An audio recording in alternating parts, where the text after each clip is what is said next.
Witajcie bardzo serdecznie, witam Was w kolejnym raporcie wojennym. Wojna na Ukrainie. Dzisiaj to, co wydarzyło się pomiędzy 25 czerwca a 27 czerwca. I oczywiście na początek wielka prośba o wsparcie dla tego kanału. Bardzo dziękuję za to, co robicie i bardzo doceniam to, co robicie. Polecam Wam też ostatni materiał z Markiem Meissnerem. Podsumowanie tego, co zrobił Prigorzin, albo czego nie zrobił Prigorzin.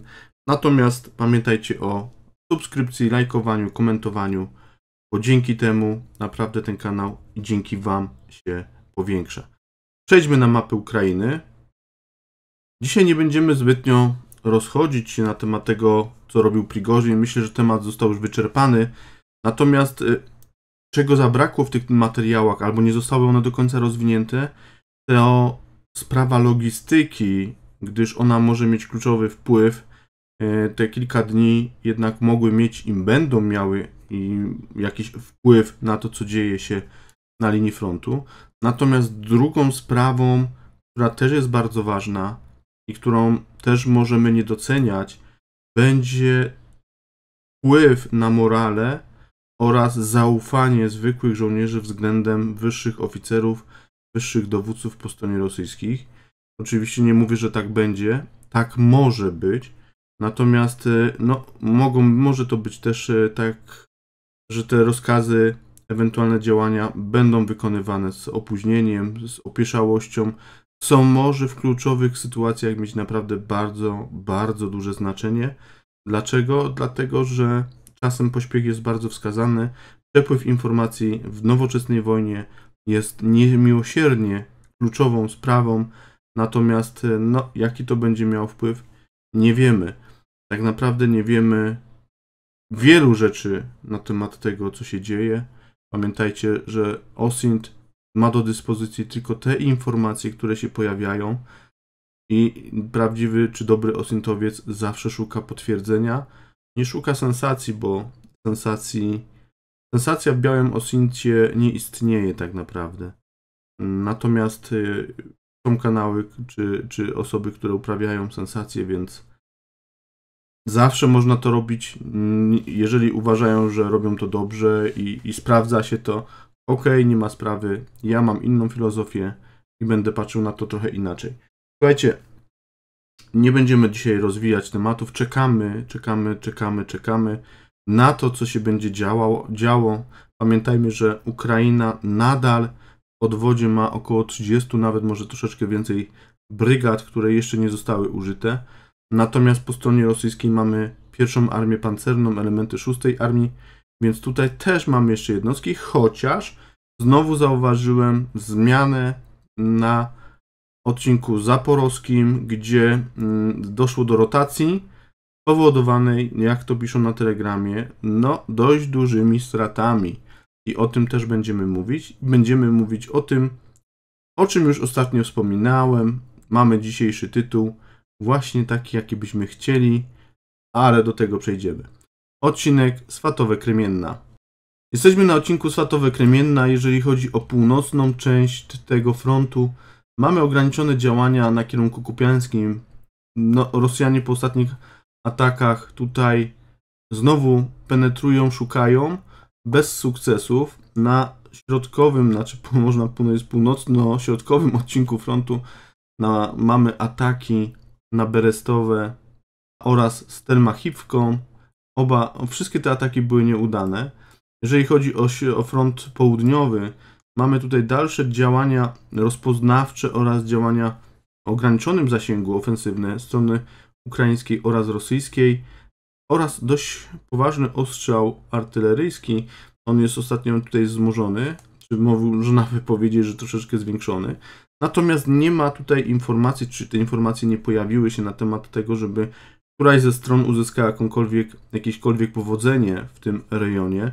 Sytuacja wygląda na tym odcinku dość patowo, chociaż moje przewidywania się potwierdziły i tylko niektóre elementy 25 zostały przesunięte na południe, natomiast tutaj działa dalej 25 Brygada Powietrzno-Desantowa.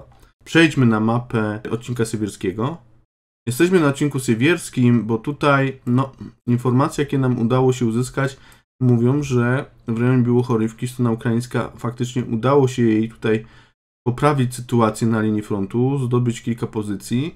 Natomiast w rejonie Spirnego działanie rozpoznawcze tej strony rosyjskiej bez sukcesów. Natomiast mamy też działania na południowym odcinku tego frontu. Wiemy, że Rosjanie atakowali w kierunku Wesołe Rozdaliwki, gdyż właśnie w rejonie Rozdaliwki też atakowali Ukraińcy i tutaj pewne działania rosyjskie wojska podjęły, żeby sparaliżować te ataki ukraińskie.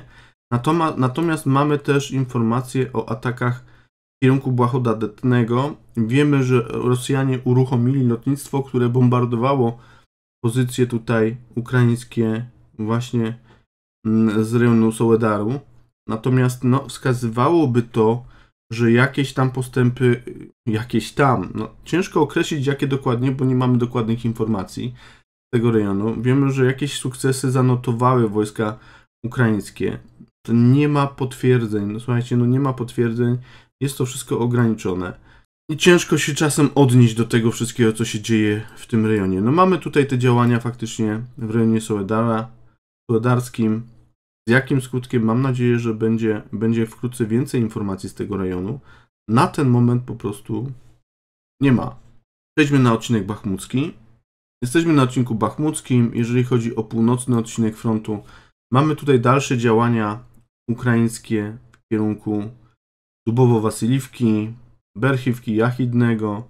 Mamy też informację, że strona rosyjska atakowała wzdłuż drogi M03 w kierunku Minkiwki. Nie chcę mi się wierzyć, żeby atakowała bezpośrednio na Minkiwkę, bo ona jednak tutaj ma troszeczkę kilometrów do przejścia, natomiast była próba ataków, bardziej by chodziło pewnie o sparaliżowanie pewnych działań ukraińskich, czy nawet przeszkodzenie. Natomiast strona ukraińska, tutaj na północnej części Bachmutu, natomiast nie zachwiało to tutaj działaniami na linii frontu. Jeżeli chodzi o odcinek południowy, mamy tutaj działania dalej w rejonie, dość mocne w rejonie Kliszczejówki. To otwiera im tutaj dość drogę wejścia na tyły, czy nawet można byłoby tutaj myśleć o odbijaniu i Kurdimówki, i jeszcze miejscowości poniżej, czyli miejscowości Ozariniwki. Natomiast jak będzie, nie wiem, pojawił się bardzo ładny filmik odnośnie 28 użycia sił 28 Brygady Zmechanizowanej, która tutaj wykonuje atak. Bardzo ładny to jest ten filmik, dlatego że pokazuje, jak robiono przejściach w pola minowych.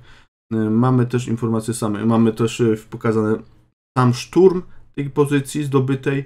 Mamy też bardzo ładny filmik wykonany przez żołnierzy 1. i 3. kompanii 1. batalionu 3. brygady Azow w walce z 1. batalionem 57. brygady, która tutaj broniła. Batalion został rozbity, liczni jeńcy zostali wzięci do niewoli z tego rejonu. Pozwala nam tutaj de facto potwierdzić informację, że bardziej stronie ukraińskiej chodzi o wyniszczenie w walkach tych jednostek rosyjskich niż zdobycie samego rejonu. Strona rosyjska wobec dużych strat będzie musiała tutaj podesłać nowe oddziały, czy nawet zrotować te jednostki, które są już wykrwawione, aby spowolnić, czy nawet wręcz zatrzymać działania ukraińskie. I sprawdza się to, co też kiedyś wiele tygodni temu mówiłem i będę powtarzał, że na ten moment mamy działania ukraińskie,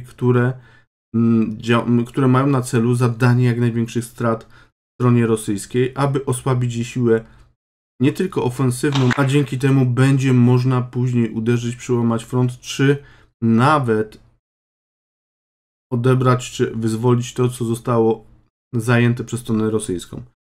Jeżeli chodzi o sam miasto Bachmut, mamy tutaj dalsze działania jednostek specjalnych w tym rejonie. Mamy tutaj penetrację przez oddziały ukraińskiego SOF-u. Mamy też działanie jednostek 93. brygady, które tutaj za pomocą artylerii namierzają pozycje rosyjskie w samym mieście i są te pozycje bombardowane przez artylerię. Samo miasto znajduje się w zasięgu, jak wiecie, artylerii ukraińskiej i jest mocno ostrzeliwane. Tak samo jak wszystkie drogi zaopatrzeniowe na podejściach do Bachmutu. Słuchajcie, no sytuacja w samym mieście jest bardzo ciekawa, czy w samym rejonie jest bardzo ciekawa. No, nie pokazują wprowadzenia dodatkowych jednostek na linię frontu. Cały czas atakują te same jednostki, cały czas działają tutaj te same jednostki, które stacjonowały, chociaż pojawiły się też informacje, że na tyłach znalazły się dodatkowe brygady uzupełnione, więc czekamy, aż się pojawią na linii frontu. Wróćmy na mapę Ukrainy. Z mapy Ukrainy przejdziemy sobie na linię ATO. Jesteśmy na odcinku Gorbówki. Jeżeli chodzi o ten odcinek, nadal nie mamy tutaj informacji. No właśnie, tutaj mamy Ozarivkę. Natomiast nie ma dodatkowych informacji o większych działaniach ofensywnych na tym froncie. Wiemy, że strona ukraińska oraz rosyjska prowadzą na tym odcinku działania rozpoznawcze, sporadyczny ogień artyleryjski, natomiast nie ma tutaj aktywnych, silnych ataków, po prostu no nie ma. Jest to najspokojniejszy odcinek tego frontu i zarazem te działania, o których powiedziałem, one mają tylko miejsce. Przejdźmy na linię ATO. Jesteśmy na linii ATO. Jeżeli chodzi o linię ATO, mamy tutaj działania ofensywne strony rosyjskiej i separatystów, którzy atakowali w rejonie Awdiwki. Mamy też działania podpierwomajskie, gdzie strona rosyjska atakowała, ale spotkało się z kontrakcją strony ukraińskiej, która nie tylko odparła uderzenie rosyjskie, ale odzyskała kawałek terenu przy drodze E50. W tym wypadku mówimy o tym odcinku. Tutaj mamy w kierunku miejscowości Piski. Jeżeli chodzi o inne dalsze odcinki, mamy też walki w rejonie Marinki. Tutaj strona rosyjska atakowała. Były też kontrataki ukraińskie oraz w rejonie Nowomichajówki. Jeżeli chodzi o 79, jak ostatnio pisałem i mówiłem, zdobyła ona pozycję okupowaną od 2014 roku. Co ciekawe, z wyprzedzeniem ta informacja pojawiła się tydzień po zdobyciu tych pozycji. Prawdopodobnie jednostki czeczeńskie zostały wycofane z tego rejonu. Ja jeszcze tego nie zmieniłem, dlatego że czekam na potwierdzenie, czy one wróciły, bo były wycofywane z powodu Prigozina z tego odcinka. Natomiast czy wróciły, jeszcze nie wiem. Natomiast co do 79 i zdobycia tych pozycji, o których wspomniałem troszeczkę wcześniej, informacja o tym pojawiła się tydzień po zdobyciu. Natomiast pojawiła się druga informacja, że separatyści i Rosjanie próbowali odbić te pozycje przez kilka dni i te pozycje zostały obronione przez żołnierzy 79 Brygady Aeromobilnej. Tak jak powiedziałem, Nowomichajówka też była atakowana. Wszystkie te ataki zostały odparte na tym odcinku frontu. Przejdźmy na odcinek zaporowski. Jesteśmy na odcinku zaporowskim. Jeżeli chodzi o ten odcinek, mamy tutaj dalsze osłabiania logistyki na tym odcinku frontu, bo strona ukraińska, jak wiemy, cały czas tutaj stara się paraliżować kierunki dostaw, zaopatrzenia i drogi logistyczne dla walczących tutaj wojsk. Mamy cały czas nacisk na linii frontu, więc tutaj cały czas coś się dzieje. Natomiast wiemy, że atakowane było szereg miejscowości, w tym Melitopol, Tokmak. Mamy też informacje o atakowaniu szeregu miejscowości na tyłach, bezpośrednio na tyłach frontu. Przejdźmy na same walki, bo te walki dalej mają miejsce w tym rejonie. Odcinek zachodni. Jesteśmy na odcinku zachodnim frontu zaporowskiego. Jeżeli chodzi o ten odcinek, mamy tutaj rotację wojsk, o czym wspomniałem na samym początku. Z powodu strat, dość dużych strat z frontu, zostały wycofane jednostki 4. Grupy Bazowej 125 Pułku Mechanizowanego Donieckiego oraz 95 Pułku. Na linię frontu weszły, czy pojawiły się oddziały 34, które wcześniej były w odwodzie, a zostały przeniesione z odcinka chersońskiego. Natomiast na skrzydło przy byłym zbiorniku, podeszły oddziały prawdopodobnie 810 Brygady Piechoty Morskiej. W środek został przeniesiony osłabiony już pułk 429 z 19 Dywizji Zmechanizowanej. ten pułk już poniósł dość duże straty. Natomiast mamy zaciekłe walki dalej o Piatychatki oraz miejscowości Żerebiankę. Tutaj mamy tą sytuację dość taką ciekawą, bo mimo kontrataków rosyjskich dość zaciekłych i próbach odbicia Piatychatek Rosjanom się to nie udało, natomiast strona ukraińska na razie nie jest w stanie zdobyć Żerebianki, więc tutaj taka patowa trochę sytuacja, tym bardziej, że w ostatnich chyba bodajże w ostatnim dniu nie zanotowano tutaj ataków rosyjskich na tą miejscowość Piatychatki. Jeżeli chodzi o drugi odcinek, mamy tutaj odcinek zachodni, Robotynę, Werbowe, Nowofedorivka. Mamy dalsze działania strony ukraińskiej, która pomalutku wgryza się. Pojawiły się nowe filmiki, dość okrutne filmiki z działań 47, która tutaj z pierwszych dni, gdy poniosła naprawdę dość duże straty.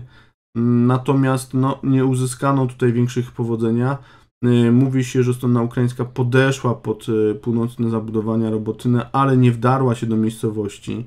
Więc cały czas tutaj mamy pewne działania, które strona ukraińska prowadzi dość ostrożnie. Wszystko trzeba opłacić krwią, więc tutaj lepiej pomału niż po kozacku. To miało już przykład. I tyle z tego odcinka. Przejdźmy na odcinek wschodni. Jesteśmy na odcinka frontu. Jeżeli chodzi o informacje z tego rejonu, mamy dalsze działania ukraińskie w kierunku Trójtynę oraz Stepowe. Natomiast pojawiły się informacje o zdobyciu Riwnopili. Tutaj sytuacja już wcześniej się klarowała troszeczkę na stronę ukraińską, dlatego że pojawiały się informacje na telegramie rosyjskim, że strona rosyjska ma ogromne problemy z zaopatrzeniem dla oddziałów walczących w tej miejscowości. One były tutaj naciskane z 3 kierunków, od w sumie można powiedzieć północnego zachodu, od północnego wschodu oraz wschodu były atakowane te oddziały. Linie komunikacyjne i zaopatrzeniowe były pod ogniem ukraińskim. I tutaj ten nacisk ukraiński, te ataki kierowane na Riwnopilę były dość skuteczne, ograniczały możliwość obrony i w końcu dowództwo rosyjskie postanowiło, że wobec dość dużych strat, nie ma sensu trzymać tej miejscowości. Wycofano tutaj oddziały z tej miejscowości, które tam pozostały. Natomiast strona ukraińska ogłosiła zdobycie, a dokładnie batalion 31 przy wsparciu 93, dokładnie grupy batalionowej, i wyzwoliły Riwnopilię. Mamy też dalsze ataki w kierunku miejscowości Staromajorskie. Tutaj strona ukraińska próbowała atakować, natomiast spotkało się to też z atakami rosyjskimi w kierunku Makijewki, gdzie na filmiku jeden czołg rosyjski zniszczył 2 wozy opancerzone, 2 wozy piechoty, MRAP-y bodajże, jak się nie mylę, ze składu właśnie 35. Brakowało troszeczkę, że tak powiem, rozpoznania, zabrakło troszeczkę osłony. To chyba bodajże były 2 wozy tureckie Kirpi. Koszt jest dość duży, 2 zniszczone pojazdy, kilku pewnie zabitych i rannych. Natomiast trzeba uważać, to nie jest tak. Mamy też informacje o ostrzale, bardzo mocnym ostrzale przez oddziały 72 Brygady Zmechanizowanej miejscowości Myklijskie. Tutaj strona ukraińska zmiękcza obronę. To jest rejon, którego też najbardziej chyba się boją Rosjanie, gdyż otwiera tutaj kierunek na Wołnowachę, więc czekamy co będzie. Przejdźmy na odcinek chersoński. Jesteśmy na odcinku chersońskim. Z informacji, jakie mamy z tego rejonu, wiemy, że obie strony ostrzeliwały swoje pozycje po jednej, po drugiej stronie brzegu oraz pojawiły się nagrania i filmiki z działania pewnie jednostek specjalnych ze składu prawdopodobnie 73 zgrupowania. Ja mam go oznaczonego jako pułk. Natomiast chodzi o rejon miejscowości Dacza oraz mostu Antonowskiego. Wiemy, że strona ukraińska utworzyła tutaj przyczółek. Pojawiły się nagrania, które poświadczyły, że w tym rejonie mostu Antonowskiego są wojska ukraińskie. Sami Rosjanie potwierdzili o wzmocnieniu tego zgrupowania. No nie jest zbyt duże i liczne, natomiast drugą informacją jest to, że słuchajcie, przekroczony został Dniepr, ale tu mamy też liczne odnogi. Ten teren też jest ciężki i to nie jest jeszcze koniec, bo tutaj naprawdę te pozycje rosyjskie są w Ołeszkach. I pojawiły się też materiały, które by sugerowały, że strona ukraińska próbowała przesunąć się w rejon Oleszek. Świetne rozwiązanie, dlatego że pozwoliłoby stronie ukraińskiej utworzyć dość solidny przyczółek, że tak powiem, zabezpieczony 2 tutaj rejonami takimi pustynnymi, o ciężkiej topografii, ciężko tutaj manewrować, więc można byłoby pozamykać pewne rejony i stworzyć przyczółek.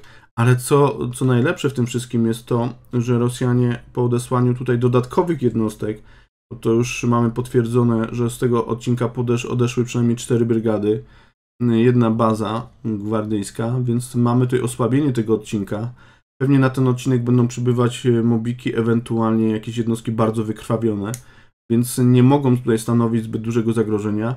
Jeżeli stronie ukraińskiej uda się rozbudować przyczółek w rejonie Ołeszek, o czym ja też informowałem 2 tygodnie temu, że takim miejscem najlepszym był właśnie rejon Ołeszek, no to byłoby bardzo, bardzo ciekawe. Natomiast zmusza to stronę rosyjską do wzmocnienia tego kierunku oraz wzmocnienia obrony na tym kierunku, bo może z tego faktycznie wyjść, tym bardziej, że wiemy, że ostatnie informacje na Telegramie sugerują, że bardzo duże straty poniosło zgrupowanie 80.